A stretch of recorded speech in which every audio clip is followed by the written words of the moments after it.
2025 shall come to order. Please rise for the Pledge of Allegiance.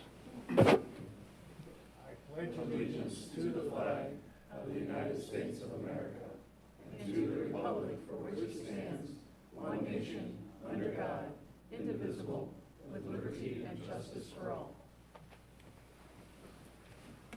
Thank you. Before I ask for the approval of the agenda, I want to state a couple of directives here.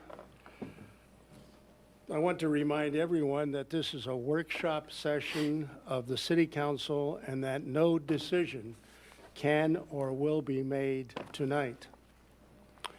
Also, there is no public comment during a workshop. Public comment will be held during a council meeting where this topic is on the agenda for consideration. Thank you. Now I'll entertain a motion to approve the agenda, please. So moved. Second. Moved by Beth Ann, seconded by Mark, that we approve the agenda. Is there any discussion? All in favor signify by saying aye. Aye. Opposed, same. Motion carries. To number 3 on the agenda, the proposed Oaks Hotel Surf District project update. And under that, the first is review of traffic study and general traffic modeling. Mr. Leland Belding of Veenstra and Kim. Mr. Belding, you are on the phone. Am I correct? Yes, can everybody hear me? Yes, and you may proceed. Thank you. All right. Yes, so we were asked to do a study here of one of the options for the proposed change to 7th there. And with the option 1 that we looked at, it's proposing the hotel and then cutting off 7th and putting in a cul-de-sac. So for the modeling, what we did was I assumed kind of a worst case where I just rerouted all of the 7th traffic off of that segment, and then it went down Buddy Holly and then over to North Shore. And then the traffic counts that we conducted, typically we do counts like on a Tuesday, Wednesday, or Thursday, trying to take out some of the irregularities you find on Mondays and Fridays. But we wanted to make sure that we were getting kind of the worst case scenario. So we've got counts we used from the Friday before Labor Day. So I used these, kind of the larger count numbers there for the analysis. Really, everything operates at a level of service of A, which is the best. Very little delay. I think the average car experiences about like 7 seconds of delay at each intersection where they stop. And then I took that segment out, rerouted all the trips, and then the delay only increased about 1 second per intersection there. So for the 3 intersections, there is a little increase in the drive distance if you're going on 7th and now you have to turn, onto Buddy Holly and then to North Shore. I believe that added, 460 some feet. And then the average speed through the model was about, I think it was 18 miles per hour. So you do a little math there and you come up with just the increase in travel time. Let's see, I don't have that number off the top of my head. Let me look. I think it was about, 17 seconds was the increase in travel time. I see a 19. I see a 19. 19, there we go, yep. So really, you could eliminate that whole segment, move all the traffic, and you'd still operate just fine. Now the reality of that option 1, you still have some local traffic that would be getting through there, some residential traffic, so this was worst case. Now, a question did come up from Matt about, now we were just looking at the existing traffic, but I was able to take a look at the hotel. So with 68 rooms during the PM peak hour, it should generate about 32 trips, and they're split 50-50 with entering and exiting. So that's only 16 trips kind of going each way, in and out. And then I threw that in the model real quick, and the Beach Drive North Shore connection, the southbound trips, there's a left and a right. One of them's already a B in existing, and then they both end up going to a level of service B, and that's with the hotel. So again, plenty of capacity there.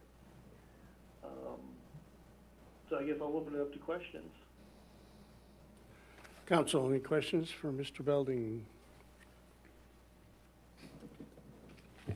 Yes, Mayor, thank you. Leland, thank you for the presentation. Just a quick question. When you normally do a traffic study like this, I noticed the data gathering was very limited to just a few hours during those 2 days.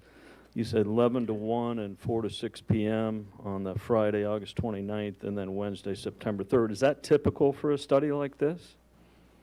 So normally we'll look at the, typically the AM peak hour and the PM peak hour are the two busiest. So what I did is I looked at, the DOT actually has a, I think it's a 24-hour count up north on Buddy Holly there on the highway.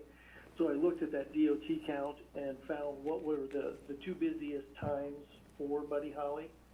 And so that's how we picked the hours that we were going to do the traffic count. So it was the midday and the PM peak, and they're really close to about the same volumes. So that's how those were chosen. And then again, as I mentioned earlier, we looked at that Friday before Labor Day, thinking that would be kind of a worst case scenario for this situation. Typically we do Tuesday, Wednesday, or Thursday, because normally Friday afternoons can be a little atypical in the traffic volumes. You try to design for the average, not for those crazy spikes like you get, like if you got a mall nearby, you know, the Christmas shopping, you get big spikes, and of course with the surf ballroom, you really don't design for the events, because those are typically handled with you know, the police and kind of some specialized traffic control there. Okay, thank you. Any other questions or comments, Council? Was there an event at the Surf on Friday, August 29th? I think there was, wasn't there? There was.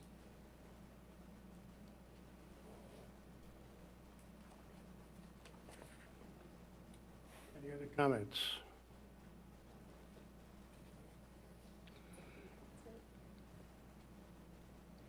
It was a free concert. Free, part of the Surf Sounds free concert.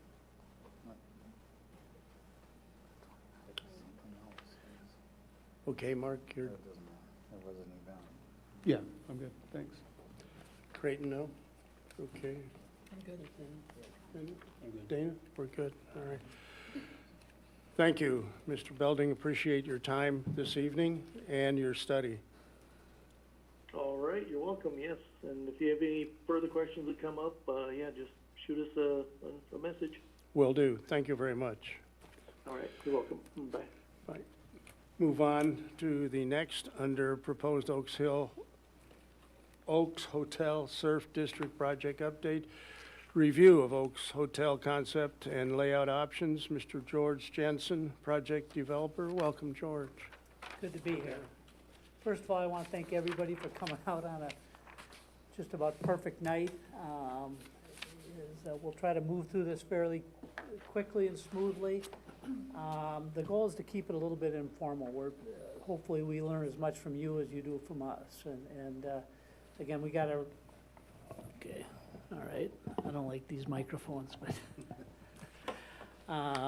So we encourage questions. Stop me if you've got issues or concerns. And again, we hope to generate as much feedback from you as you do from us. So the primary focus of the presentation is to talk about the three options at the site right now. We need that information, and ultimately we need a decision so we can price it right, so we can assess the situation and design to the what the city wants done. So again, I'll move through this thing fairly quickly, especially in the beginning, as I want to get to the point where we look at the three options and identify the pros and cons of each one of those. And I encourage everybody to add additional pros and cons to them. So we got a lot of our core team here tonight, so we'll all respond to your questions as they come in.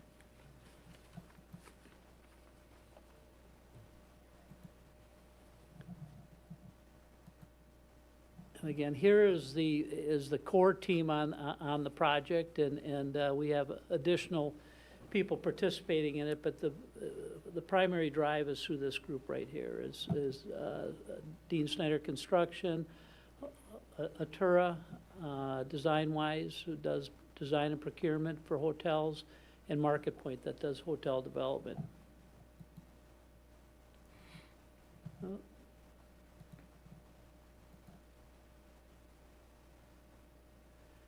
Just quickly, what I'm going to do is an overview on the hotel as we've got it planned. Here's some of the amenities at the hotel: boardroom, meeting room. One point I'll bring up regarding the boardroom, meeting room, we decided to keep that boardroom relatively small so it doesn't compete with what the MEC is doing. We're very conscious with that.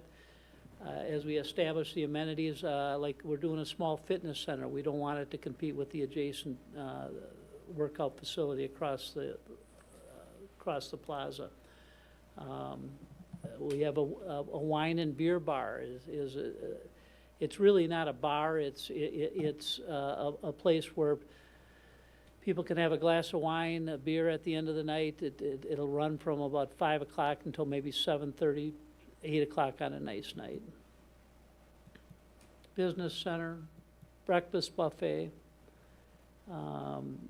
guest room laundry.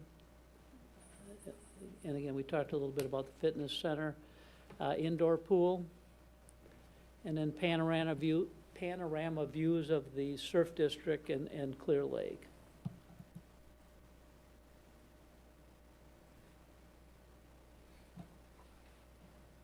I asked our lead designer on the project is to come up with what she called mood boards, and that's just kind of a general description and feel for what the guest will experience as they walk into the hotel. And this is a extremely unique hotel, and we're, as they walk, right from the minute they walk into the hotel, we're going to try to create stories and questions and that tie into the music, to tie into the history with the Old Oaks hotels. So you can kind of get a feel for it.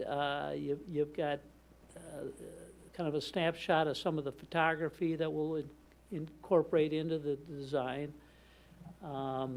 Even looking at things like the oak trees that we harvest on the site, is try to utilize those with the accent pieces like beams in the ceiling, barn door going into the meeting room, gathering table with a solid oak top.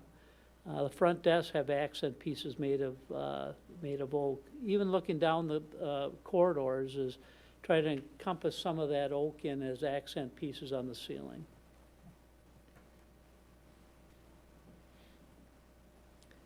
And these are just some snapshot pictures that people have sent me that we incorporated in. We'll rely very heavily on historical photographs. You know, I was lucky enough to spend an afternoon with Beth Ann, and she kind of took me through the deep history that's so prevalent in the Clear Lake area, and we would work directly with her to include some of those images, not just in the lobby, but really in every one of the guest rooms. So it, again, trying to create something unique that markets and pushes the deep history that's so prevalent here in Clear Lake.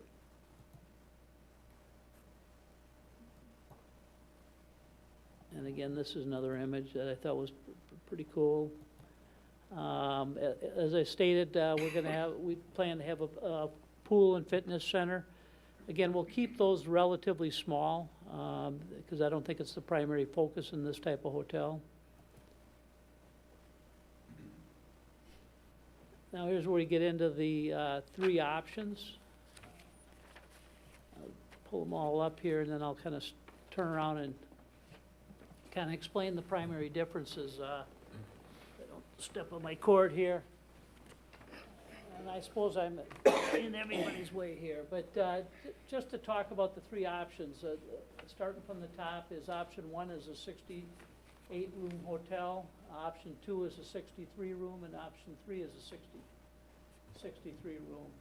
The primary differences are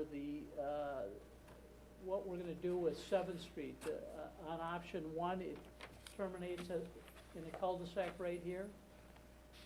It allows us to create a plaza that supports both the MEC and the hotel, relying heavily on green space and landscaping to create things in here that's, again, fall out of the history that was started with the Surf District. Option number two is that's 7th Street as it exists today, so leave that intact. It creates kind of a green space still in front of the hotel here. The MEC is... Bixby privacy contents have been updated to continue. Okay. Review the updated items on your Sorry screen. about that. That's all right. That wasn't- And option number three is something that's it's kind of a new option that we've come in 7th Street comes down and kind of S curves through the project. It would leave some green space here in front of the hotel and also some green space here in front of the MEC. So, any questions?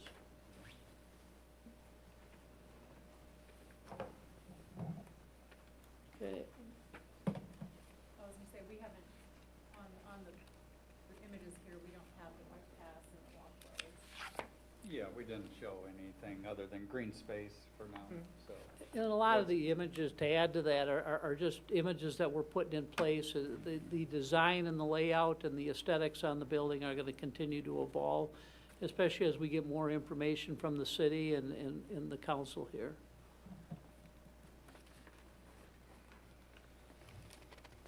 And again, this is option number one. I put a snapshot of both the front and the back of the hotel, back being the lake side of the hotel that overlooks the plaza.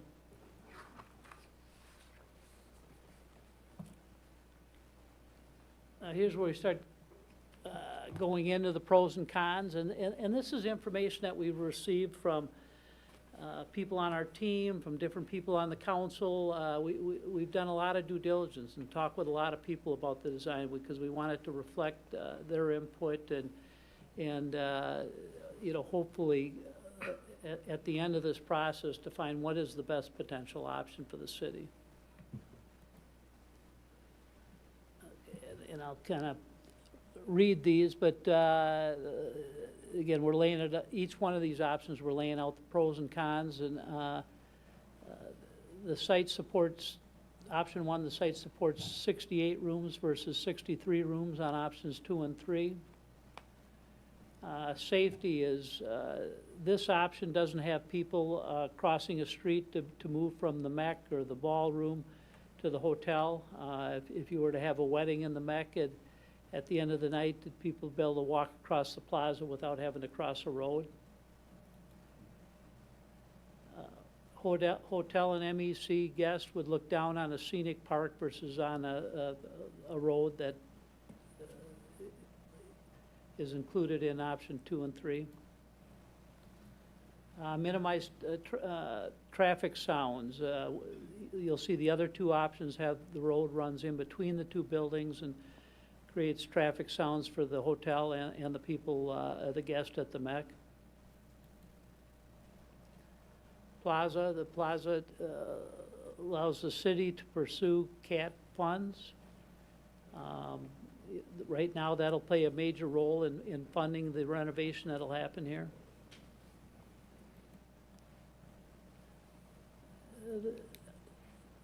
This plaza creates kind of a gathering area, not just for guests, but people walking through Clear Lake and just looking for a place to sit and read a book or grab something to eat at one of the area restaurants. And again, we're trying to create a setting that promotes people gathering together.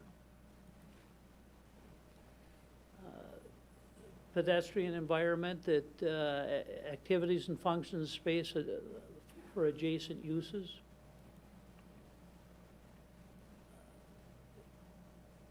This is a pedestrian area, uninterrupted by traffic, a road running through it, so it truly creates a plaza here. Allows for a four-way stop at Beach and the public approach, which is down here. Beach Drive would be two-way traffic all the way to North Shore Drive. It adds an additional 20 spots right here, so that supports the hair salon and the fitness center. In this option, I don't think or parking spots are gonna be an issue for the businesses. Cons, it's a longer commute, not a huge impact. I think the study said 7 to 15 seconds. Hotel parking is below the required amount of parking. We'd have to receive an ordinance from the city allowing us to, typically you're looking for 1.25 parking spots per room. This we fall short by 11 parking spots. Drop-off area in front of North Shore with potential being used for U-turns. If you see this little hump right here, people are gonna tend to make an U-turn here that probably creates some kind of potential safety issues there with having to make that type of turn. Close at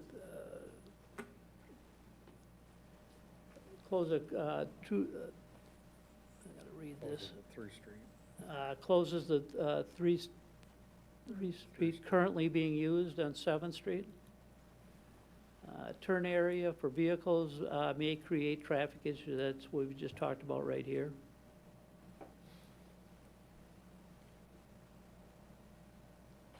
This is just kind of a snapshot view of the 4 different floors. In option 1 is we extend the pool out to the west side of the hotel. You've got, on the 2nd floor, you've got, our plan right now is to have a balcony overlooking, and in the middle here is actually an upper level that people sit there looking down over the plaza. Floors 3 and 4 have balconies overlooking the plaza as well, each private balconies. This just kind of gives you a snapshot view of what the first floor looks like and kind of highlights some of the features of it, the lobby, fitness center, pool, guest laundry, breakfast area. And this doubles as a meeting room and overflow for those days you've got the hotel totally booked, is we'd open this up for additional breakfast seating. Option 2. Any questions on option 1? George, I do have a question. Yeah. Where you were talking about that one spot there on option 1 where there's potential for U-turns, Yeah? I don't remember seeing that before. Was that added recently? Not exactly sure what that is, and maybe it was there and I just didn't. Drop off for the mech. It helps drop people off at the mech to Okay. the west side. So like if it'd be a bus or something. The buses were gonna have to go through the surf parking lot, is the way the buses will go. Okay. Because the buses will park if you wanna go, okay. It would be more for like catering You want to Or use the laser? drop off Well, the yeah, ballroom, I can use Cause this. our elevator is at the center. So like buses will park, will come through here, they'll either come down here on Seventh and unload people here, and then they'll go around, and if they park their bus back here where the entertainers park buses, that's the bus traffic. So the bus traffic's either gonna come down Buddy Holly and unload people here, and then go out, is the bus traffic. So here you're gonna have cars, or you might have little shuttle buses, you know, but they,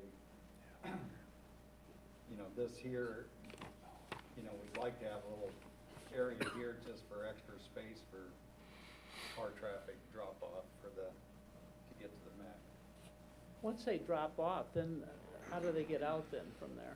They'd have to either go, you know, down here, you know, we talked about, you know, whether they go through and around, or some would probably make a U-turn and go out. There's a four-way stop here, Okay. you know, that's safe. And then this is all open, or this is all public space. Now, we didn't, there's no design or sidewalks or anything in these options. But we feel this has the best There would be. public feel, Yeah. and, yeah, there will be a plaza feel. You know, we got the guitar feature there now that needs to stay in this area. And so, one time, you know, we designed a guitar feature with that in the middle. So we think that would be a cool feature to put back in. And, but really, this allows a total experience for the public, to overflow with the surf district, for safety and public experience. So, plus it gives additional parking spaces, public spaces here, you know, gives an option for that. And, you know, so we think this is a good option for the overall surf district. Any other questions while we got this up? Yeah, Dean, I just have one really quick question. What's the square foot for the entire footprint of the hotel, please? It's about 40,000 square feet. 40,000? Thank you.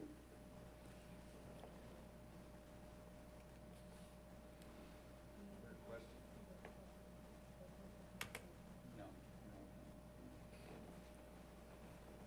Dale, you may not be able to answer this question. Any idea what the Marriott by Fairfield is? On square footage? Yeah, any clue? I do not know, but it's more. They have more rooms. Yeah, they got more rooms. I don't know exactly the square footage. Just trying to picture it in my mind. Yeah, right. And they also got an event center out there too, so I think that's still 4 stories, right? The hotel is, Yeah. yeah. Just, the square footage, but it'd be larger. And so we did set, you know, we did set the hotel back, as you can see on the new, you know, the design has features of the old oaks with the roof design. So we're bringing back, those features were always the original idea, was to get the old oaks theme there, so.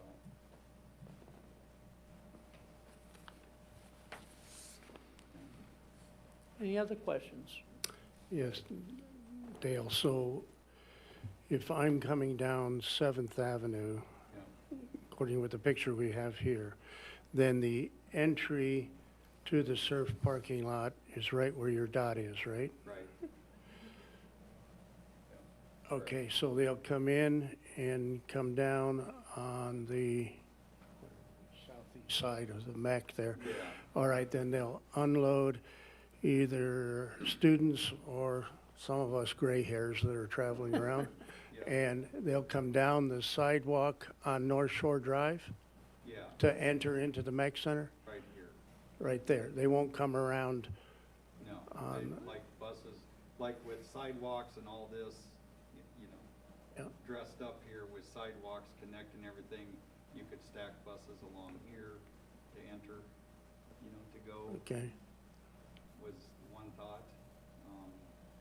You know, but, yeah, they're gonna park buses along Unless there's a program going on at the surf at that time. Yeah, unless there was something that, Right. you know, The school buses and the day tour buses are always during the day, yeah. and then concerts are at night, so we don't see the overlap being an issue there. The size of Fairfield's about 53,000. 53. Thank you. But you're right, roughly. Just looking at. Yeah, Does it say how many rooms, too? no, It's 84 rooms, I think. Is it 84 rooms? Yeah. Yeah, I thought it was guess 80. but- 85 or something. So Dale, if I may ask one other question, in terms of people entering the MEC, currently if they come down over there on that east side and be dropped off, they do have ADA accessibility where there is none on the west side, correct? Yeah. So what this will do, with this plaza here, this will enable us to raise the grade here so we can have ADA. We really need to get ADA entrance on both sides, the east side, and we already have it on the south. So we really need to get it, in any of these options, we need to get ADA access to the east. And so with this design, this will enable us to raise the grade and make that happen. Thank you. Questions? And just to reiterate for everyone listening, that the building is multi-purpose. So we have the North Shore Drive exit for the ticketed museum, the immersive museum, and the static lobby area and gift shop. And the side entrance is for artist lobby, and also doubles as music lesson rooms during the week. Here. And the Seventh Avenue entrance is the Palms Ballroom and Rooftop Cabana. And it's also where the elevator is, and that doesn't have ADA access, so we imagine there'll be several events at one time. There might be a surf concert with the artist lobby being utilized, and there also might be a wedding, or there's the Palms Rooftop Cabana, and we need to have those entrances available, and the museum might also be open. So on the inside, it's all blocked off, which is why we need to have the ADA access on that side. Questions? So there will be sidewalks Yeah. crossing Surf Plaza there? Yes, yeah, this will all get designed, like seen early renditions of the guitar feature. Yeah. You know, that would be, but there's sidewalks throughout everywhere connecting. Okay, is the 3 Stars rocket launcher or whatever we Yeah, call it there? the That's still, scoop-up feature there, you know, we keep it here in the design. That'll stay. That would stay. We're looking at different grants to get that updated with technology. and there's a walkway around that. Yeah, that'll be part of the feature that we design this out of. Mhm. The plaza area. So that'll be incorporated into that. I think having better signage on explaining what it is, and then having maybe QR codes that people can listen to the story. I know one of the issues has been the button sticks and the music plays over and over, and Mike Kobe will get a call. I apologize for being too redundant here, but there will be another sidewalk there for the entrance from the Oaks Hotel. Yeah, this. Direct, obviously not direct, but somehow to get them from there over to the Yeah, west side of the Mech Center. yeah, this will all connect with sidewalks and ways to, and there'll be sidewalks clear around all the parking. Aye. Sidewalks continue down. So we've got a lot of sidewalks in the green area. Yes, that's not shown here. On the perimeter. Well, you gotta have something going into the, and then from there over to the, if you're gonna put a guitar in there, in the center.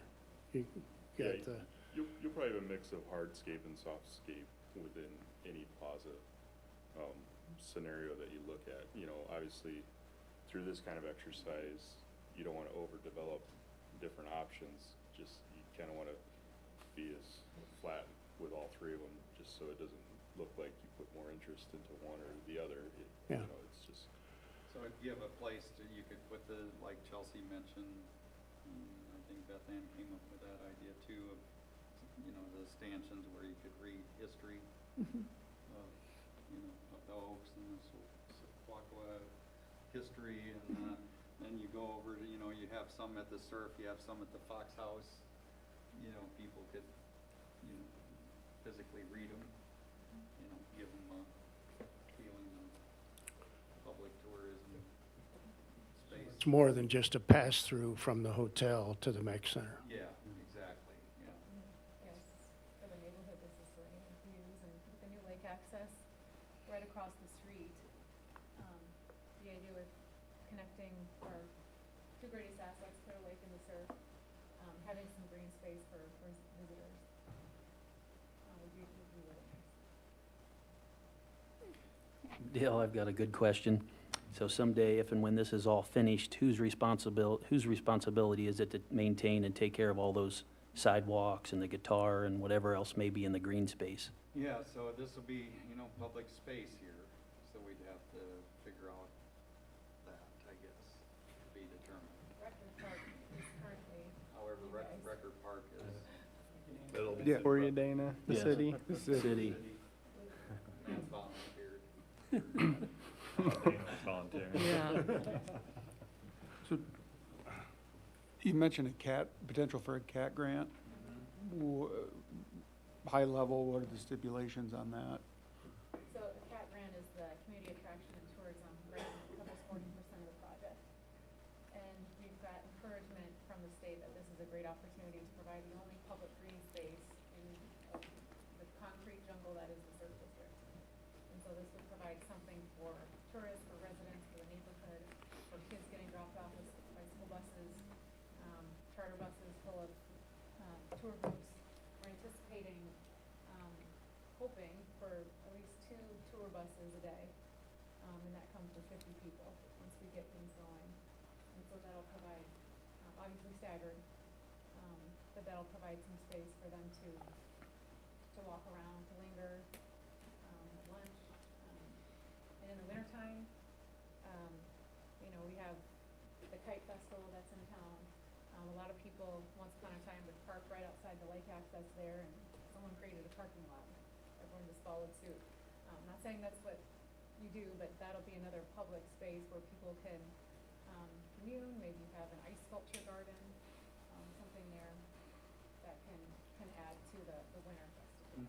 So back to the CAT grant, the vision of the, you know, we wanted to put the world's largest Fender guitar over by the old Mech over here, you know. Feature as you come down Buddy Hollow. And so the vision there would be to take that project and this project and roll it into one CAT grant. And so the CAT grant would pay up to 40% of the cost of the infrastructure for these, And that was the for advice this from area. the state too. That wasn't us So, saying, so that's the vision the guitar going in there. forward. The world's largest Stratocaster. Fender Stratocaster, the same one that Buddy played. It's not 100 feet, it'll be 31 feet. That's what I wondered, yeah. Non-operable. In the green space, I just want to confirm something with you folks. Will that be like a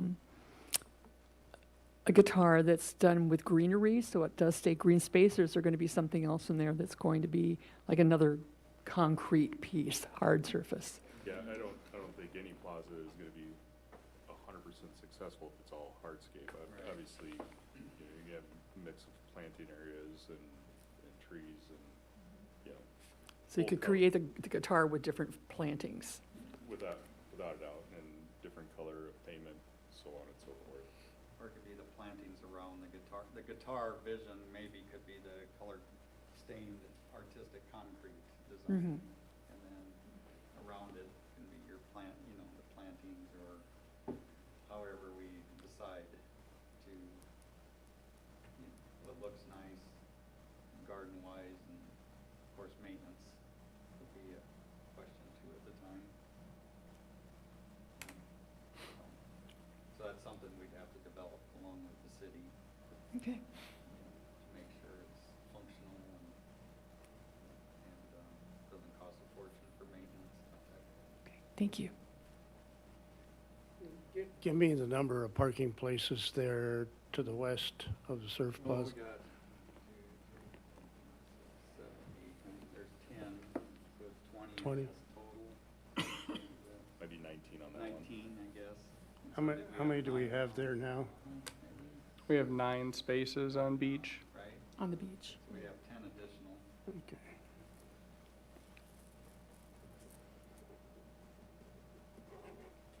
Dale, I just want to thank you for walking through this, and honestly, the whole development group here for putting this together. I think it really speaks volumes coming here tonight with multiple alternates for everybody to see. I know that both helps people here and viewers online.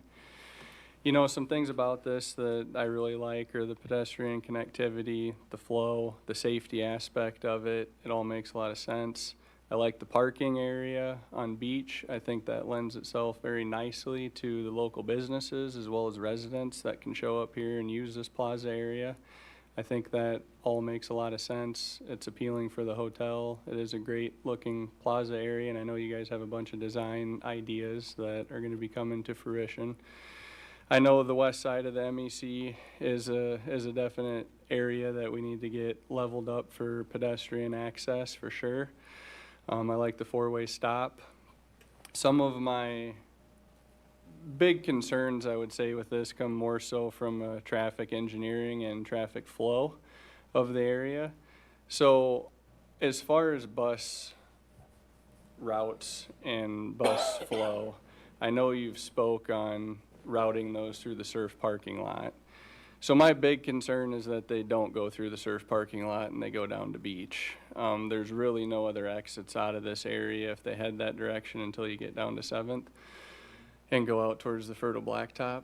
So when you route bus traffic, what's your plan as far as putting actual signage in place, as well as with the public route, you almost need some sort of ingress egress going through the parking lot area, which then I kind of have some concerns with local traffic sort of short circuiting the 7th Avenue, what used to be, and possibly going through your parking lot.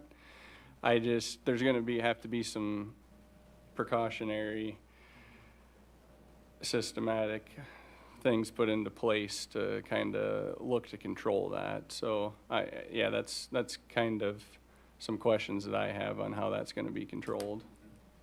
Yeah, so we'd have signage, and then I guess, you know, we'd have to, with all the tour groups too, we'd have to, you know, send them the bus paths and have signage, you know, for bus traffic. You know, come off of Buddy Holly to turn in here, to come down, you know, and then signage here for buses to turn in there, whether they came off Buddy Holly or in, so.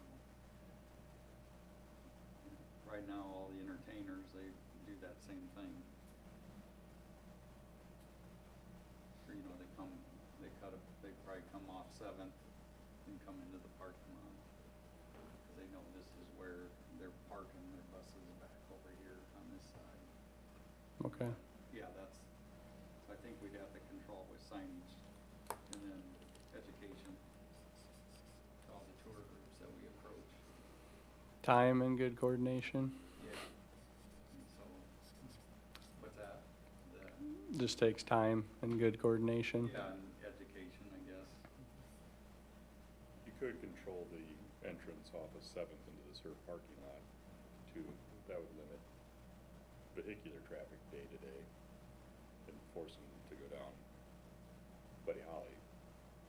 You know, you're not gonna go, once you start down Buddy Holly, you're not gonna turn right to go through the parking lot, because at that point, going to the stop sign is gonna be much faster than circumventing around the building. Oh, you mean cars, or like Yeah, running down? I'm just saying on a day-to-day basis, if you're worried about cars trying to shortcut through there. Yeah. But it's gonna be few and far between, I would assume. Yeah, with the traffic study, we're not concerned about that issue. Be hard, yeah. Okay, any more questions on option 1? Okay, shall we jump to 2? Jump to 2.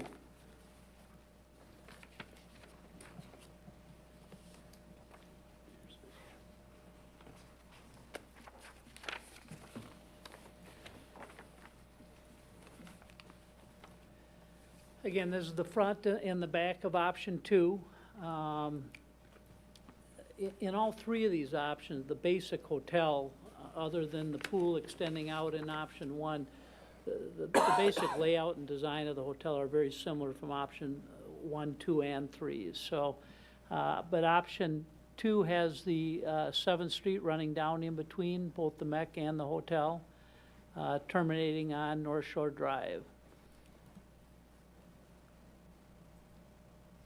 So, and like we did in option 1, is the pros and cons that have been identified in option 2 are shorter commute. Again, there's not a huge issue. I think we're looking at 5 to 10 seconds of additional commute time. This option leaves 7th Street intact, so very similar to what you're seeing right now. Plaza area would be part of the hotel property. Right here, you'd have kind of a nice green space. It looks small, but this would be pretty good size. But you'd have a patio here, and then be able to walk into the plaza. Again, you're not seeing the sidewalks. You're not seeing some of the landscaping that would be tied into the project. Beach Drive would be a two-way traffic all the way from North Shore. As we talked about, adding an additional, on the last design, adding an additional 20 spots. Cons. Safety is a big concern. As we talked about, you're asking people to cross a road. We would have to introduce a number of crosswalks. We did kind of a count this morning. I think we'd have 4 crosswalks added to support pedestrian traffic. Limits the city from pursuing a CAT grant. With this being tied into here, I don't think it would qualify for a CAT grant in this option. Parking, we're at 68 parking spots, and the requirement is 79, so we fall short by about 11. No stop on North Shore Drive. Having a two-way street in close proximity creates some traffic concerns. You've got it right here. I don't know what the distance is here, but it's probably 150 feet, was it? 150 feet? Roughly. Roughly. Okay. And that's pretty tight. Drop-off won't be attainable for the MEC on the west side of the building, thus limiting the ability to make entrance an accessible, or make an accessible entrance.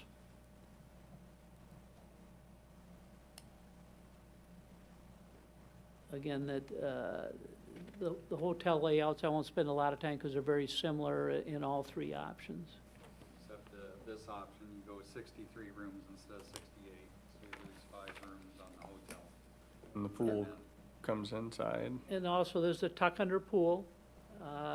We moved it over to the east side of the building because this is adjacent to that 7th Street. So we're, from a sound standpoint, we thought it'd be better to position the guest rooms on the opposite side of the hotel.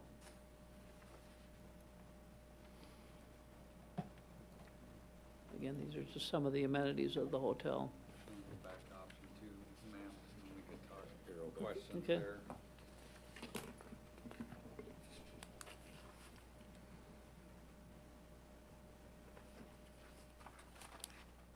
There's option 2. So, yeah, so we maintain the same parking spot here. As you can see, the public space is a lot smaller. With the street coming through. As far as access, we're trying to figure out how do we get to, I sent Matt, in fact, an idea I came up with, to try to get a ramp in here and, cut in some drop-off parking here. And he fell totally in love with it. No, he didn't. So you had some issues there with the way the grades are. that type of thing, and he'll probably talk more about that, but, so we, you know, we're trying to figure out how do we make this work. So we do, you know, we lose the size, or room size, but it really comes down to the public feel, you know, and the experience for the surf district. So, In this one, we're also pushing the hotel back a little further than what was in option one. yeah, option one, we pushed it back, and this option, we had to go back a little bit further yet. So. As far as hotel look, the front of it will look the same. As far as the hotel goes. But this definitely changes up here in the public space. I think that's part of the focus tonight. So Dean, may I direct a question to Matt? Would that be appropriate? Sure.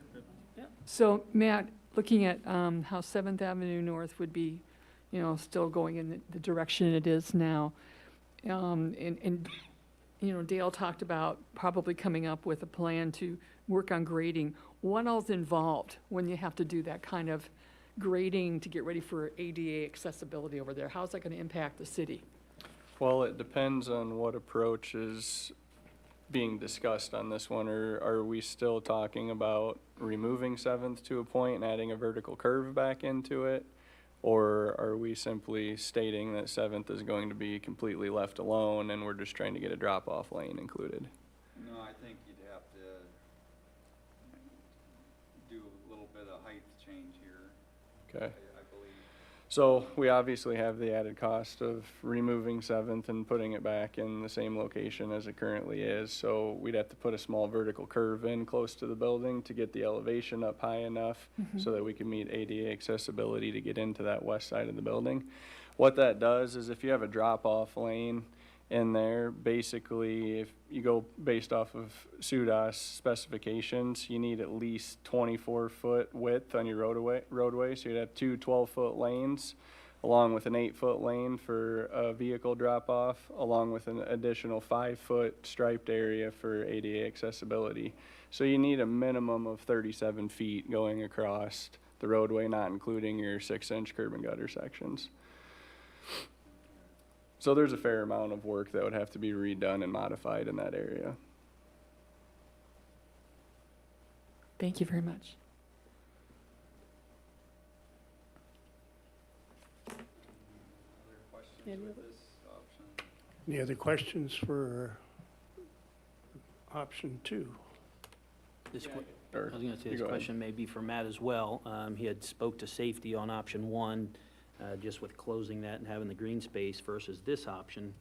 What would you, how would you feel about safety in this, if we left it the same, raised it up, did what we had to do to make it ADA compliant?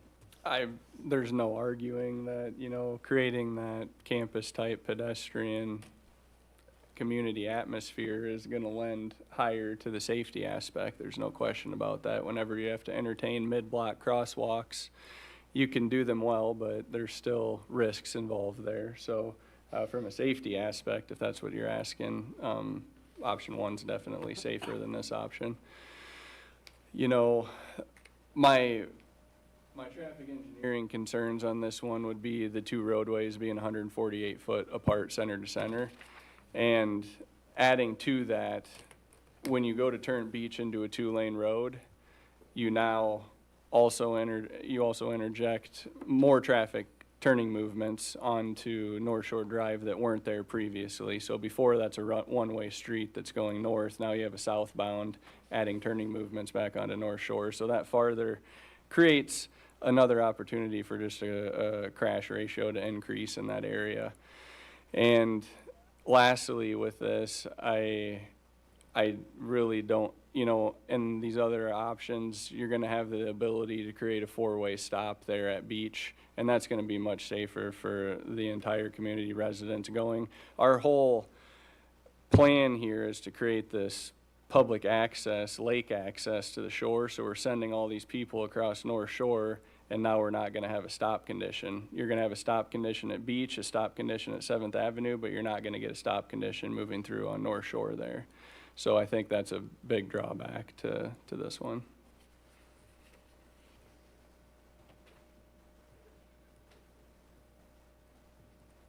Okay, Anything else? Go to number 3, please.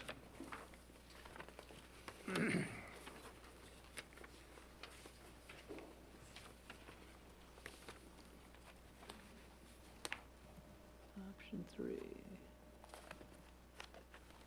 So again, you can see the similarities between option 2 and option 3 are virtually the same, other than the configuration of the road.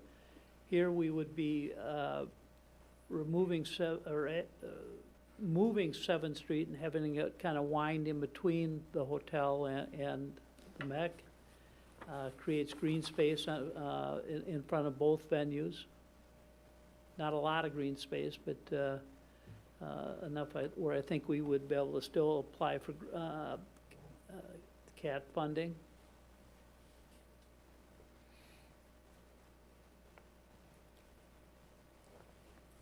Some of the shorter commute, again, on you know, this one, again, cutting through here, I think would shorten the commute. It leaves 7th Avenue as a through street, very similar to what we got right now, just a different configuration. MEC would have both MEC and the hotel would have dedicated green space. Better stacking space for buses to park along 7th. You're seeing a little indent here, so I think buses be able to come in and down 7th and pull over here and offload.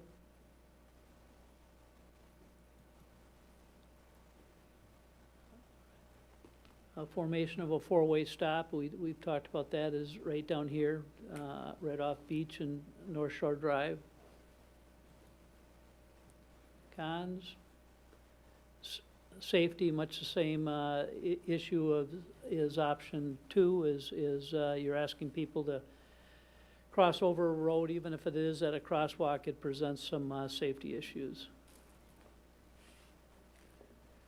Higher cost for common area development. You're going to see I've got a slide that kind of outlines the cost.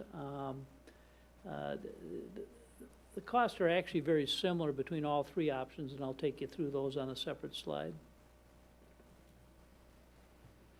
Reduce the amount of CAT funds that would be available just because of the smaller area that you're using to pursue the CAT funding. Again, on this one, we fall about 22 parking spots short of what would be a hotel standard.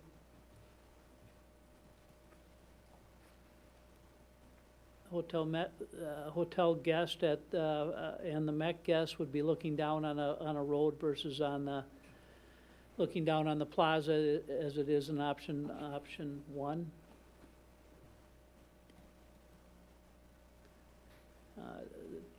Traffic sounds would impact the guest experience at the hotel right here, with the road being that close to the hotel and in between that close to the MEC as well. Loss of parking. Right now, we lose those 20 spots that we have in both option 1 and option 2. Parking would be pushed up to here a little bit farther, so to me, that's a lot of those businesses are going to struggle with the loss of parking spots. Limited space for the 3-star Record Park. And road limits the neighborhood usable green space. The Surf Plaza has less than unusable green space in the current park.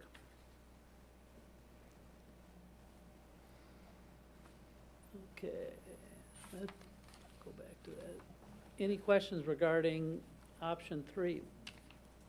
Jared, not trying to throw you on the spot here, but did you ever happen to do a square foot area of green space on this option versus option 1? I didn't. I know the green space in front of the MEC, that Surf Plaza that's identified there, is probably about 110 by 150 feet. So, Okay. 15,000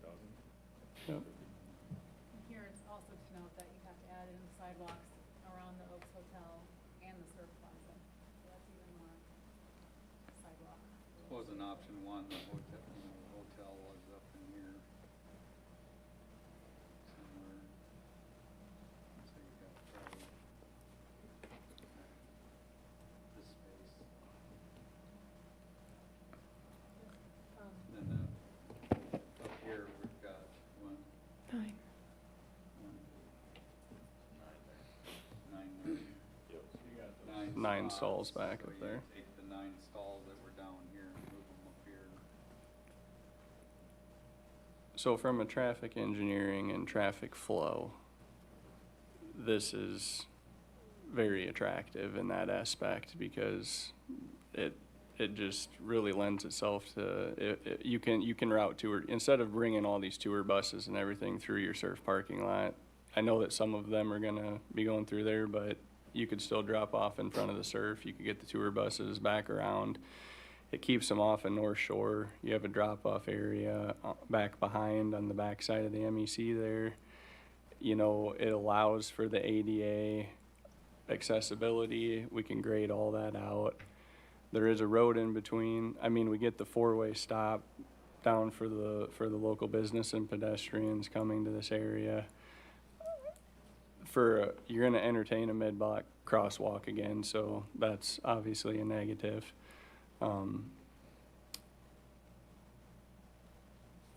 I do think that, you know, moving forward, if this option is looked at by council, we're gonna have to look a little closer into southbound traffic on 7th. We're gonna probably have to entertain potentially a right or left-hand turn lane there, just in instances where stacking could become an issue back to Beach. But again, back to traffic study information, it's not overwhelmingly swamped down here with vehicles, so There's just, that storage unit right up to the road. mhm. That would be hard to see around.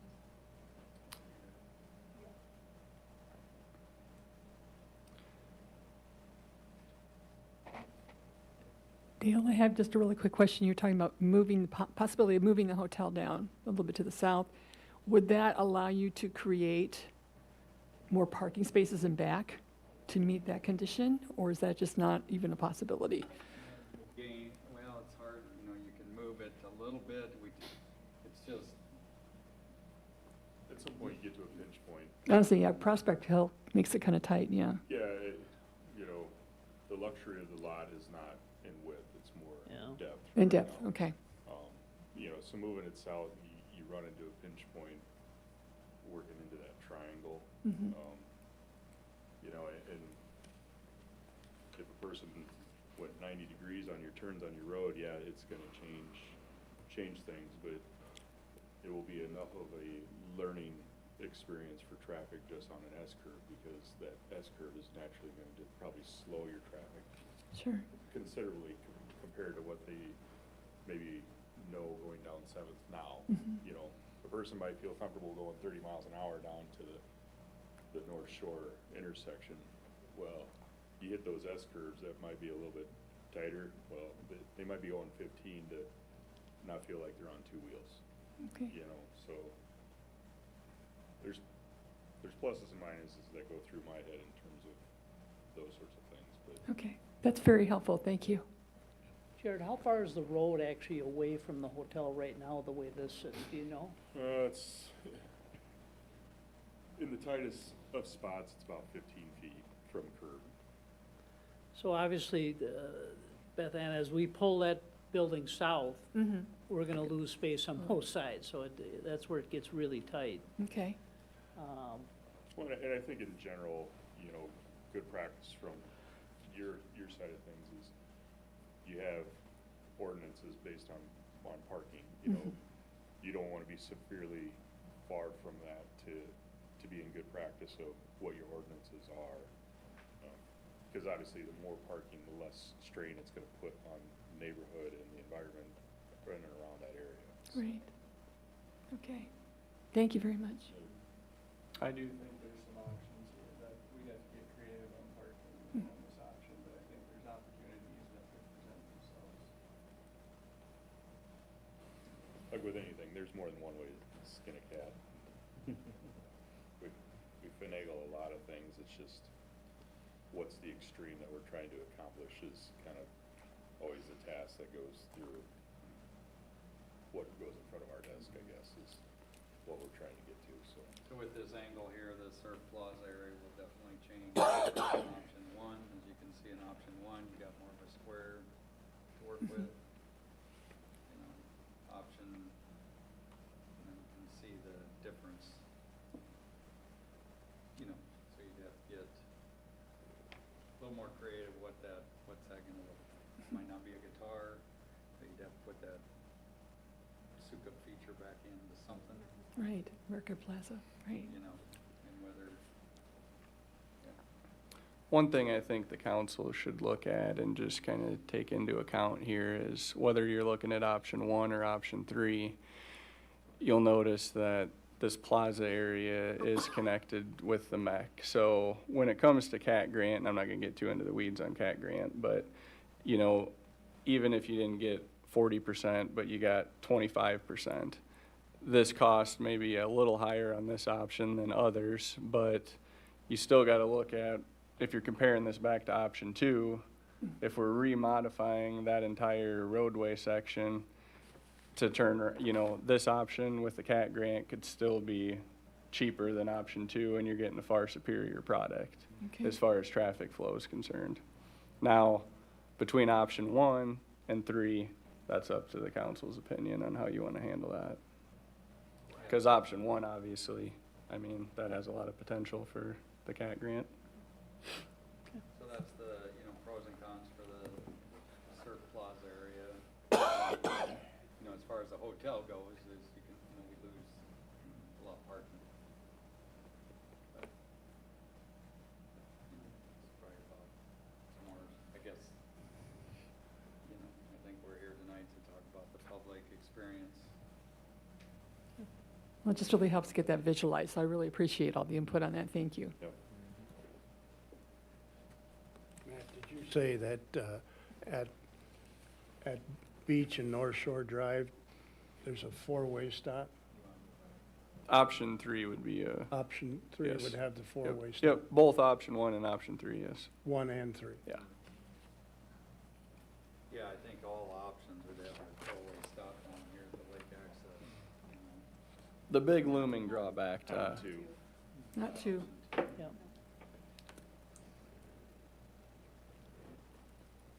I think that'd be critical there, that four-way Yeah. stop. You said that building is right up to the Right on the corner. corner anyway, so you, I think that's a necessity. right. And I do have concern for the neighbors right there. On Beach Drive.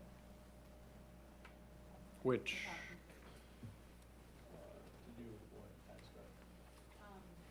Now Carter coming right in front of their house as a two-way street rather than parking. The parking here would go away, that's correct. No, there's, yeah. Versus just- one way, Versus, yes, versus the, yes. And the, as a part of the hotel development group, the experience for the guest staying at the hotel is diminished in this model. It's more on a kind of concrete island we've been calling it. And what the state liked was that the hotel and the MEC and the surf ballroom were all connected. It's the same with the restaurants and the new guitar, that was all gonna be one campus. So with this model, separating all these guests and tourists staying at the hotel, and taking away all that green space, and really you're taking away for all the neighborhoods too, the neighborhoods that would be connected. And I'm thinking, the neighbor immediately to the west would probably love this, cause they're getting a bigger yard. And no Yeah. parking light shining through their windows. Yeah, they got their own little green space, right? you talk about Aaron? Yeah, so the, you know, so I guess this is something to, you know, you got public space up here, parking, it's quite a ways away, so it's just, those are the pros and cons, right? You know. So, yeah, as far as the hotel goes, is this riskier? Yeah, by all means, you know.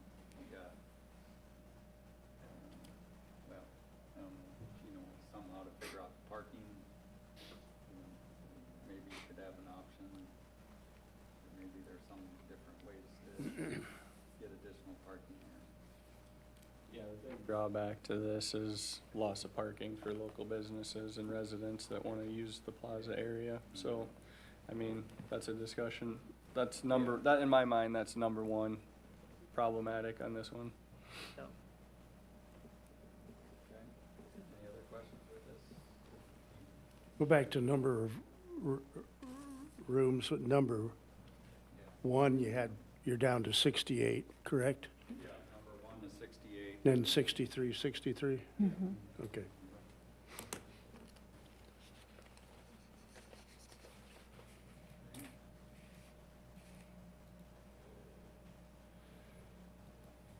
Well, let's go to parking.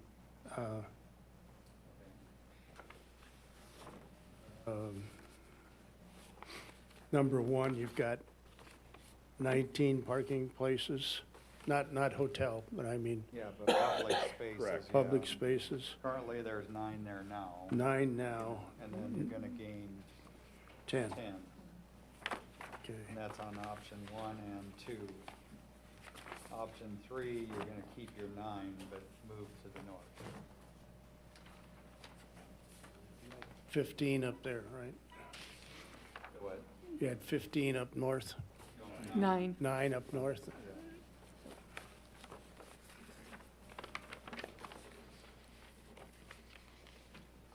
you basically don't gain any in that option shown.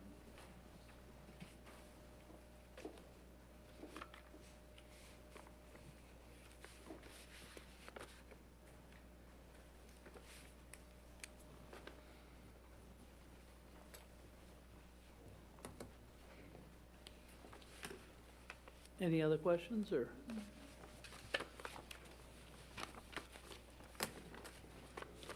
Council, anything? Staff, anything? Open to any of your questions. Staff, or council, do you have any questions of Matt right now? Okay, Couple more slides to go through. do you? You've got more slides? Yeah, we got a couple more here. In 4 and 5 now, or? No. No, these This is, are just budget costs. Oh, okay. For each option. Yep. So option 1 and 2 are similar because of the street work. And option 3 would be the more expensive option because of major, little bit, not a lot when you're looking at, but it is more street and infrastructure work on option 3. If we decide to add the guitar feature, again, that would add an additional $64,000 to option 1. So I think in earlier, the last meeting, we showed a guitar feature in the public space. And that's, when we did budgets, this would be an added cost probably for the guitar feature. To do it out of the artistic concrete. And again, options 1 and 3 would allow the city to pursue CAT funding.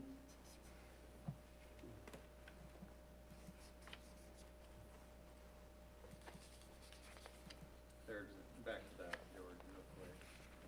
Because this is, this is what, people have seen before with the plaza area and the guitar feature. And right there was right in the middle of that would be the Sukup, guitar or record park feature. You get an idea for the sidewalks that support both the MEC and the hotel as well. This was a little, drop-off area.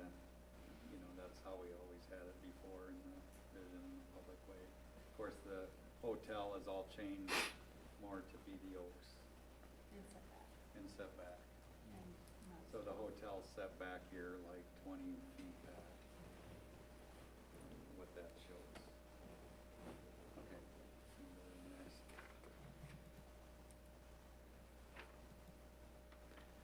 These are just some of the things we did as part of our due diligence in assessing the traffic flows. And so we had meetings with the fire department, meeting with the police chief.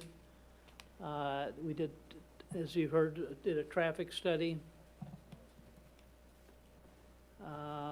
we, Chelsea's also done a great job of kind of getting out and getting a feel for what the people in that neighborhood wanted wanted to see as part of the hotel and the surf district. So, do you want to talk a little bit about that, some of that experience? Just in the last few days, decided to go knock on doors within the neighborhood, not way on South Shore or way far on North Shore, so within a few blocks of the new Mech and where the hotel is going to be. And gotten a lot of great support and met a lot of great people that love option one, and they love the idea of a park that they can use. They love what we're doing with the area, the hotel.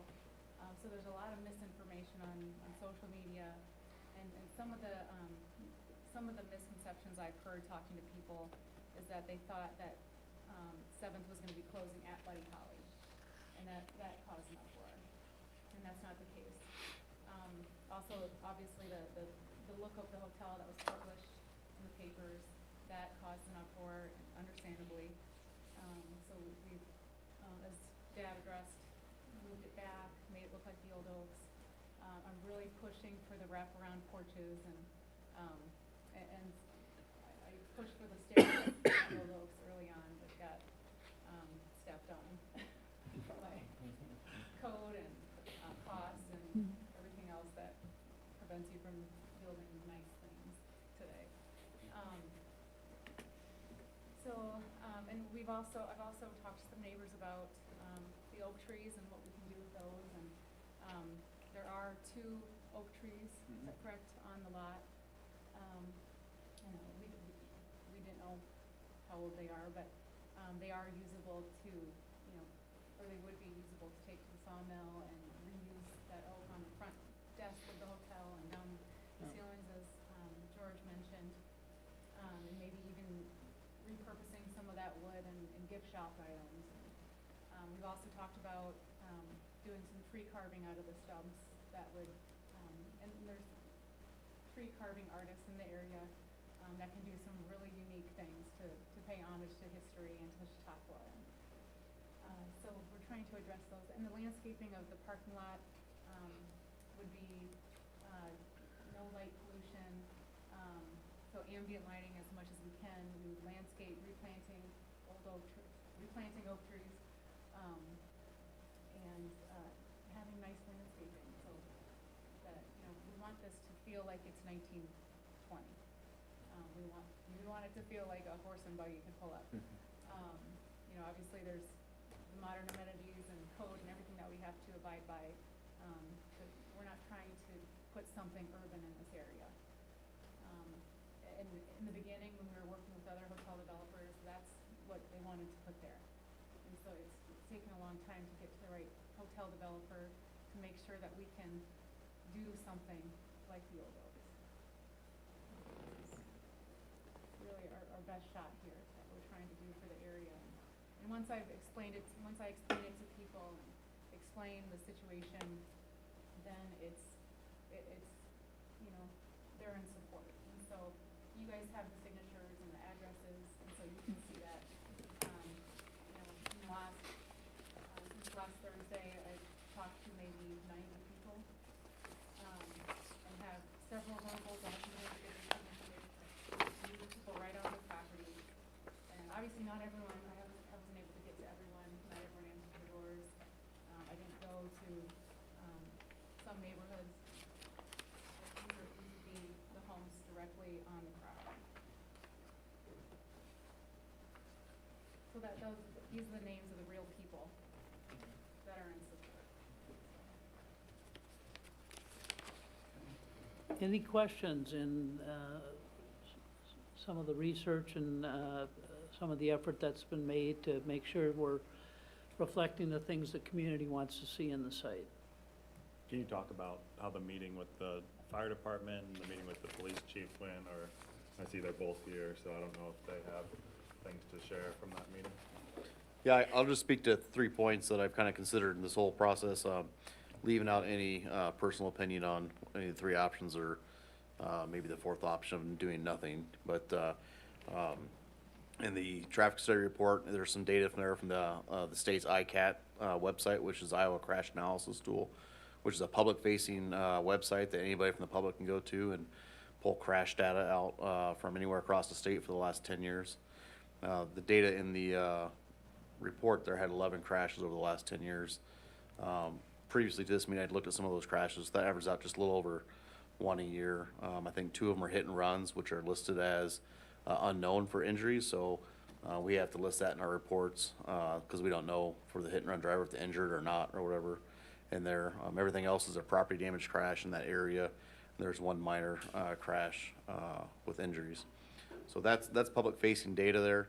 If you really look at that for the area as it sits now, that's a very low crash occurrences and severity there. I can think a couple of them, as I looked through it, were 2 or 3 of those crashes had a criminal factor on it, where somebody was intoxicated or driving in a reckless manner, that the crash would have occurred probably no matter what the street features or the architecture or how the streets are designed there. Third thing we talked about was response.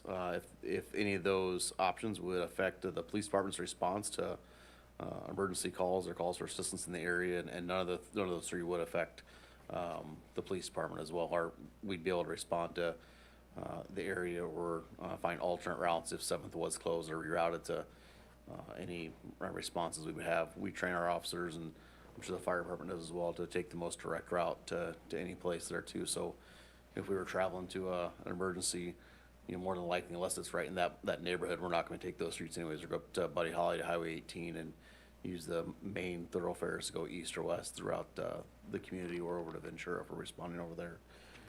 And the last thing we talked about is really goes down to safety, which I know was mentioned here tonight several times.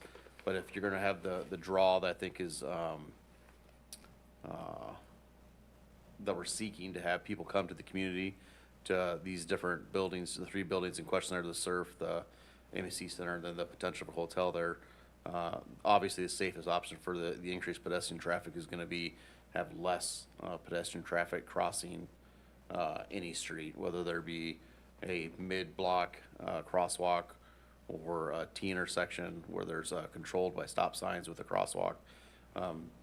Less pedestrian traffic crossing those travelways for vehicles is going to be the safest. My biggest concern for a vehicle versus pedestrian would be probably late at night when it's darker, concerts getting out the Surf, people are walking to the hotel, walking to cars. That's I think where the most the highest propensity for an incident to occur for us. If you look at the ICAT data, they're all minor crashes. Many are in the parking lot where a vehicle bumps into another vehicle, and the cost to repair a vehicle today, just a bumper paint, it's $2,000, and you're over the $1,500 minimum threshold report crash in the state. So if 2 vehicles bump into each other, you're $3,000 to $4,000 right there in damage. So that's why we have those reports there too. So that's really the 3 things that we discussed, and that kind of lay out there for you. But if there's any other questions, I could expound on that, or maybe talk about a different topic if my comments intrigued anything else from you. Anything else for Chief? Thank you. Chief?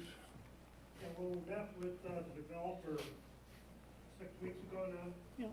The concerns that we brought up had to deal not necessarily with responding to the hotel or the area immediately around it, but from the area from Buddy Holly North Shore west, and how that would affect our response.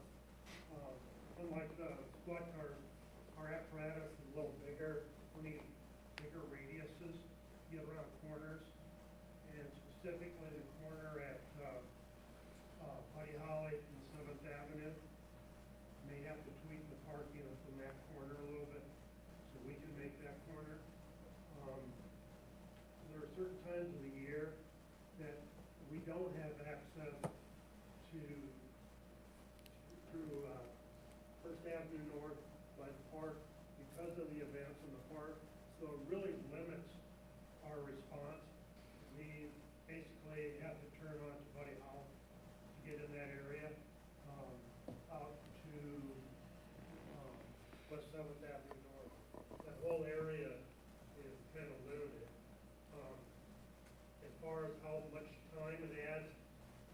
traffic study was pretty right on. When we took our apparatus and drove that, even on the days that I was fairly busy, it added about 15 seconds in the travel time.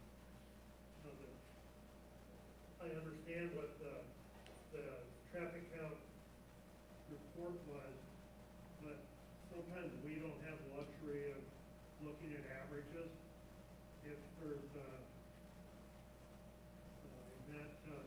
at the surf, like the farmer's market, we really have to look at parking on Buddy Holly, no matter which of these options you guys choose.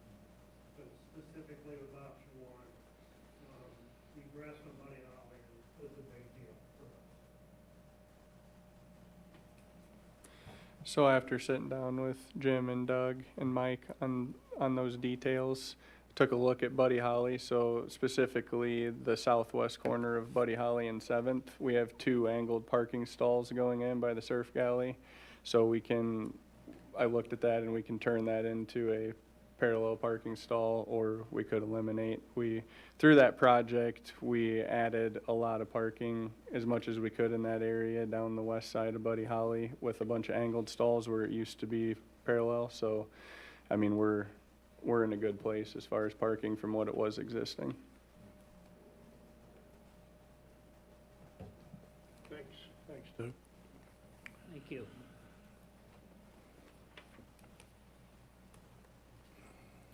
George, do you have anything else? I got a couple more slides. I promise I'll wrap it up really quick. I do appreciate all the questions that I didn't anticipate it going this long, but I appreciate all the feedback and input. So we've done actually 3 feasibility studies. The last study identified what we're pursuing today, and that's a hybrid, not a necessarily boutique or a flagged hotel, but the information that came out of the feasibility study was to do a 61 to a 70 room hotel, hybrid, upper mid-scale, Grand Stay Hotel, located within the surf district. Study projections are occupancy will average 66% over a year. The average daily rate is $145 a night. They predict it'll be stabilized in the year 2029, so that's pretty good and solid. We also use that information generated in the feasibility study. We use that to put together performas. I won't take you through a lot of the detail that goes into those performas. I'll give you kind of a snapshot view of what they look like. The performers are what we use to present to prospective investors. So they play a critical role in moving forward on the project.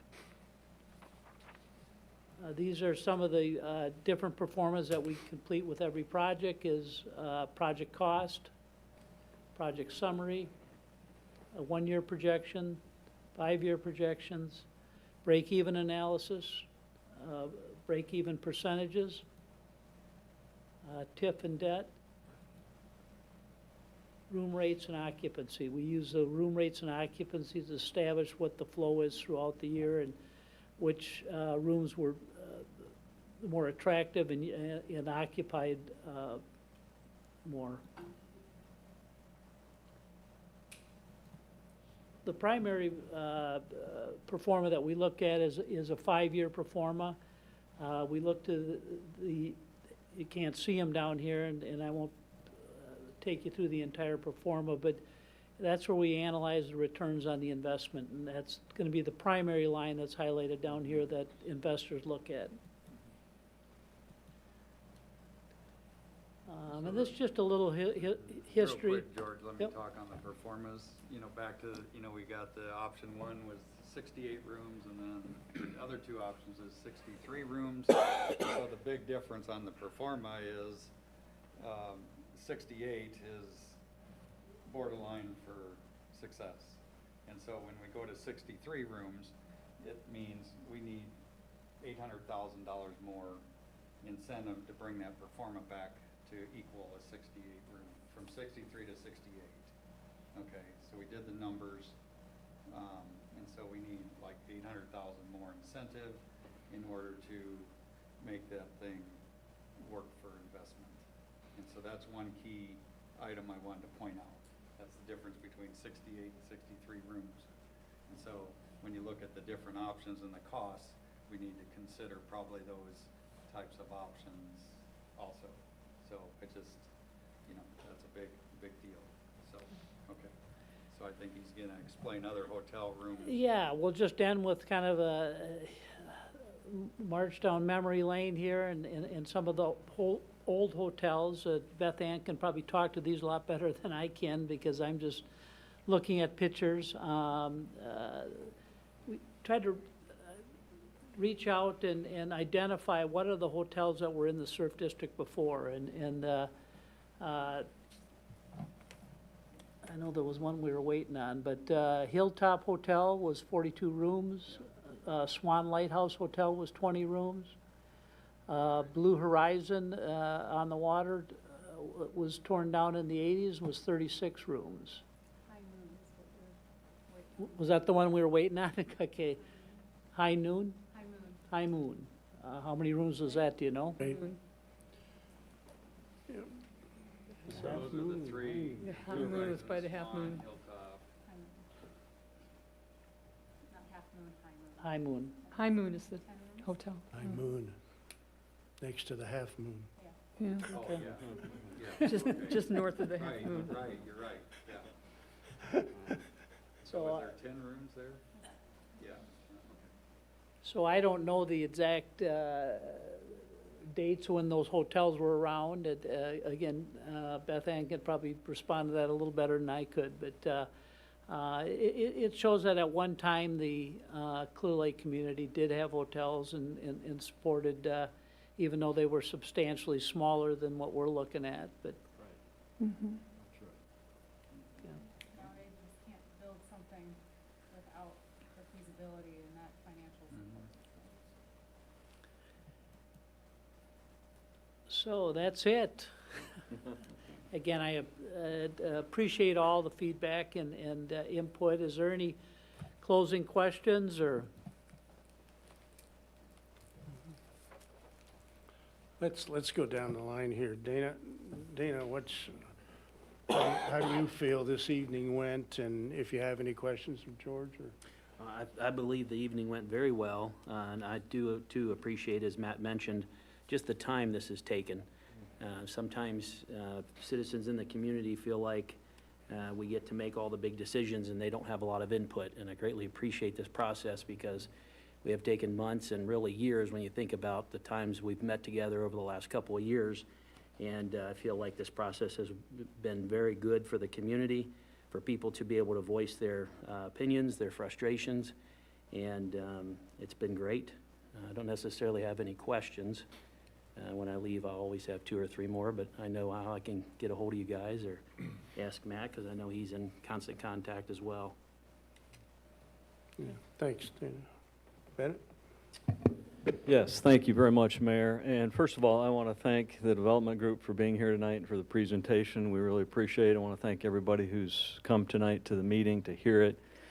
I think my first comment would be, I think this is a fantastic project for Clear Lake, okay?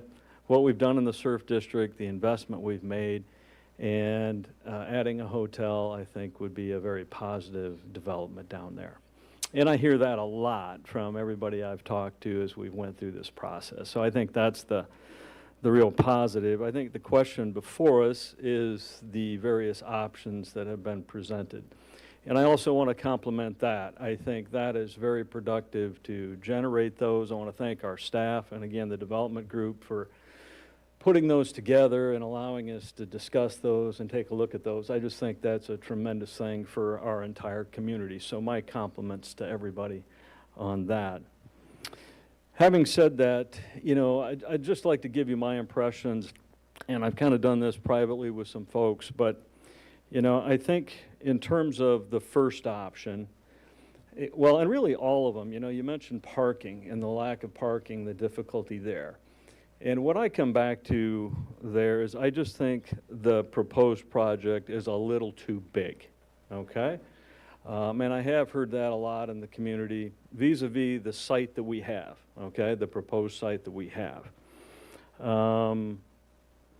I also think that, or so where I would go with that is a little smaller would help with the parking, okay? And I know we have to kind of adhere to the guideline in the feasibility study. So I think getting down to the 60, 61 would be an improvement there, just my view. I also think there's a very broad and important public interest in keeping 7th Avenue North open in some form. And that's why I think I'm drawn to option 3 as a kind of compromise between these visions.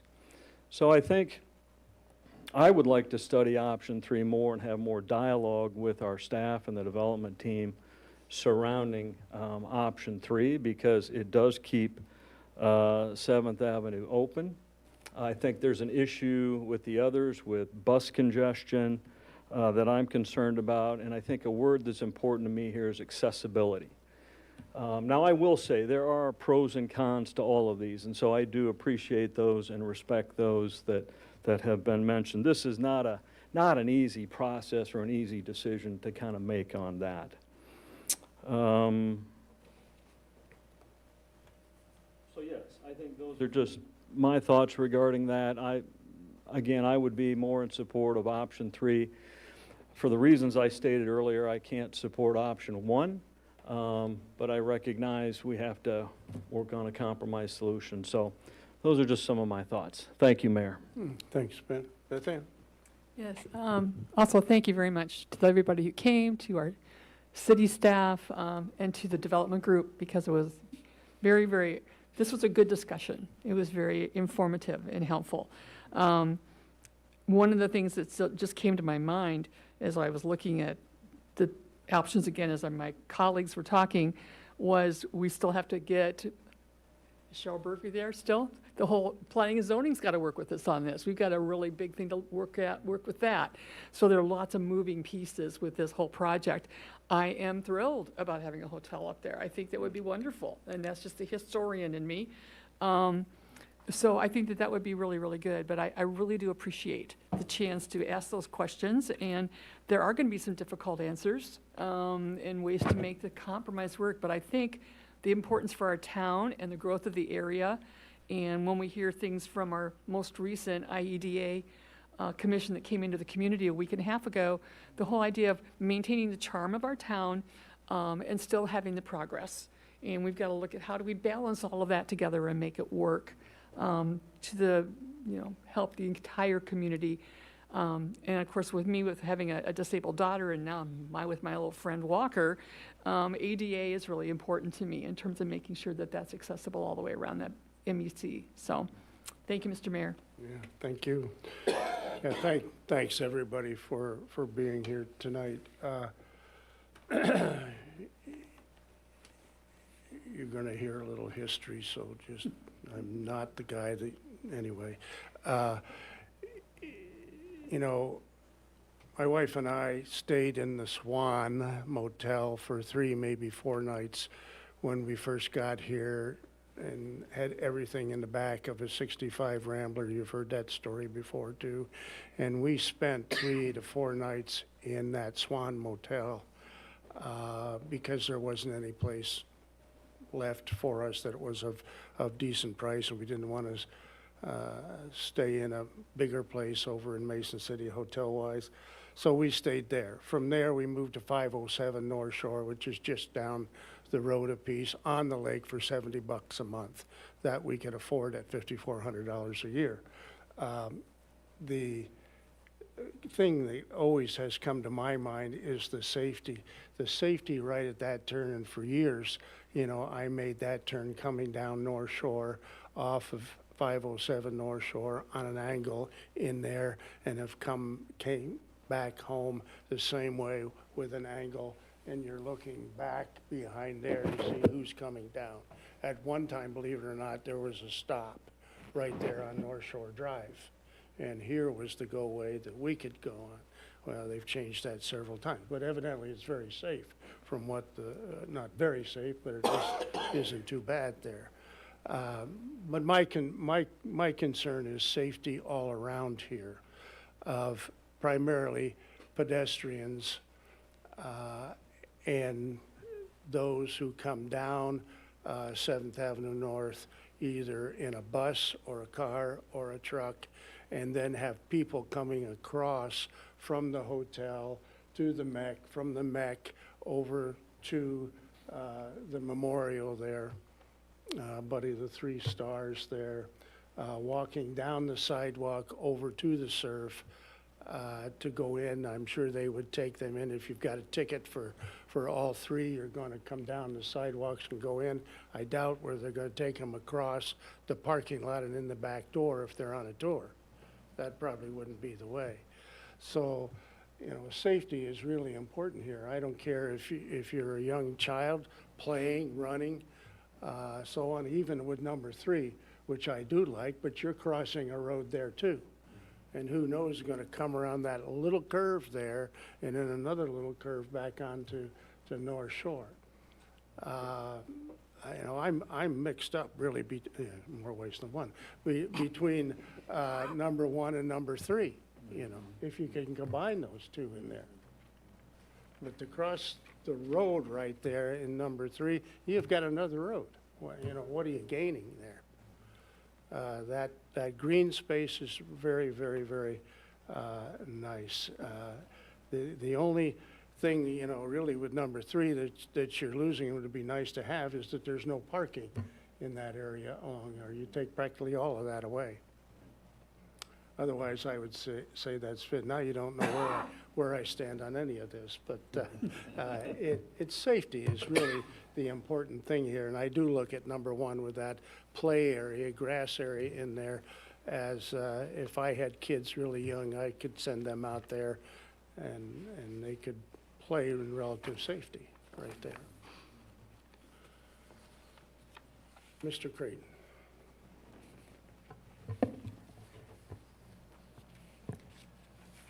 I think what's amazing here is we have such an awesome opportunity to add a hotel down in the district that's already thriving. We're already seeing some great investment in that area. What the group has done with the MEC is phenomenal. Just going through that immersive experience, walking through the museum, just looking at the building from the outside, all of it in the right direction for that district, which is great. So we all sit in a very fortunate situation up here, although it's tough to make the decisions. The things we're making the decisions on are progress for the community moving forward, and it's always exciting to be on this council in Clear Lake, where we do get to see progress forward, where we get to see these exciting projects pushing us forward. Sometimes the feedback isn't as exciting to receive but I definitely do try to take it all into consideration, whether it be at the public forum. I also look at social media, if people are calling me, if people are emailing me, so it's all super helpful to receive that. One-on-one conversations are great too, because as Chelsea mentioned, great opportunity to actually sit down with someone, walk them through different options, and really look at the project and see what direction we're headed. And one thing I've always loved about this hotel is we have the opportunity to celebrate Clear Lake's history, right? So I know we can't do the grand staircase, and we might not be able to do the wraparound porches either, sorry, Chelsea. But we do have an opportunity where we can to pull on and celebrate Clear Lake's past with the Oaks Hotel. How awesome is that, to recreate a hotel? And it's not going to be recreating exactly, because you don't have the staircase, you don't have these other elements, but how we're able to do that today. And Beth Ann, I loved our conversation the other day where you brought in and you're talking about, okay, well, they can read about the history of the old hotel, or different things we can do in the lobby to celebrate, and now even bringing in the actual oak trees from the property and doing things like a front desk that's made out of that oak. All amazing, whichever option we choose here, or if there's a 4th or 5th option with a few elements, it's going to be amazing down there. It's going to be a phenomenal hotel. I thank all of your group for the effort because there's these three options, but I know over the last couple of years, there's probably, 40 more options? The hotel has moved around a lot to try to get it to a place that's not, because we're not just looking at the hotel and those guests. We're not just looking at the MEC. We're not just looking at visitors. We're not just looking at the citizens of Clear Lake, but trying to get in a place where we have benefits for all of those. And that's why it's so hard when you have all these different options to come down to which one is the best, because there's different things on different options that lead you to think this might be the best, this might be the best. I thank the city staff. I know you've all put in a ton of work, and I definitely thank the public who have provided feedback in whatever form that feedback was. Super helpful to get that feedback. As far as the specific options, I don't know if we're doing that right now, but so I won't wade too much into those, but yeah, that's all I'll say for now. Mark? Well, you've made this quite a bit more difficult for me. I appreciate it. Thank you. No, it is nice to see some other options.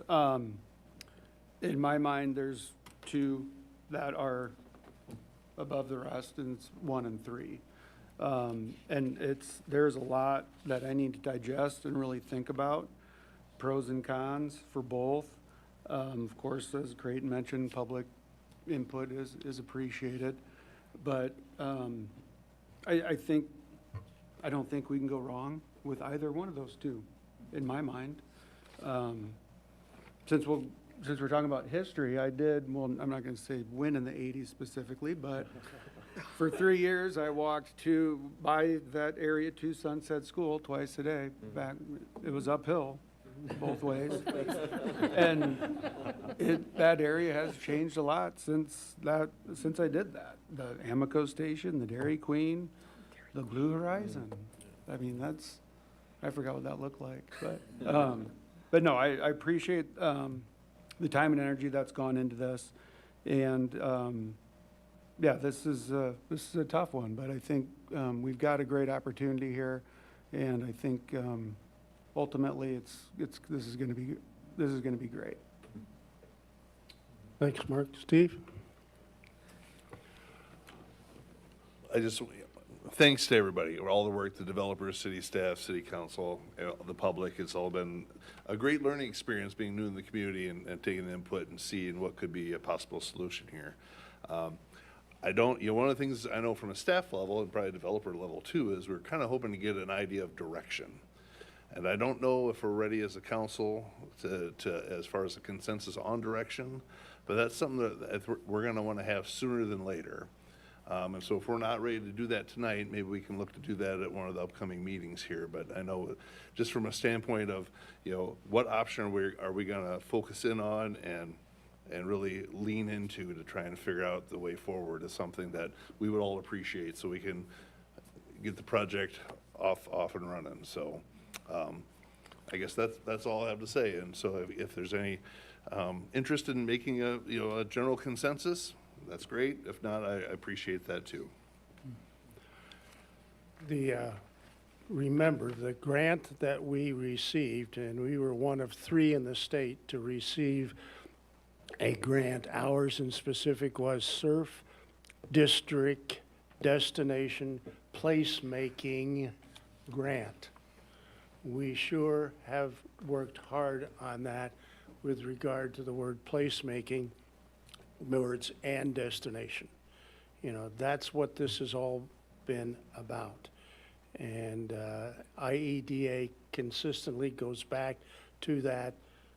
That's a state group that we received that grant from, and they have helped us a lot, and they are very pleased to the point of where we are at the present time. I want to thank everybody for being here tonight. Help me if you want to make that, decision or talk about anything tonight, or shall we move to the next meeting? Don't all speak at once. Just my personal opinion, I think with all the new information that we've gotten tonight and all this Q&A that we've had the opportunity to have. It would probably be best for me if I had just a few more days to be able to work through some of the things I learned tonight. The third option is not one I've had an opportunity to really look at that much. Took the opportunity today for several hours with another individual that works in the city to go and walk that area and do quite a few things that I haven't had an opportunity to do in the past, and so that gave me quite a bit of insight. Should have done it sooner, but I knew we were getting close to making this decision. So if we all agree to make a decision tonight, I would make one, but a few extra days would be appreciated as well, if possible. Any other comments? Yeah, I would just agree with Dana on that, Mayor. I think we need more time on this, so I appreciate your thoughts there. Yeah, thank you. I agree. I think we should, at the next meeting, our next regular meeting, I think we could have time to digest all of this and be able to make a decision. I know that's how I'm feeling. Great. I agree. Mark? I agree. We put it out a ways. Our next meeting is October 6th. So it's 2 weeks. It's 2 weeks. Okay. Stephen, you got, okay? You heard, okay, all right. Anything else, council, to come? Thank you all, staff, thank you, George and company there, appreciate that.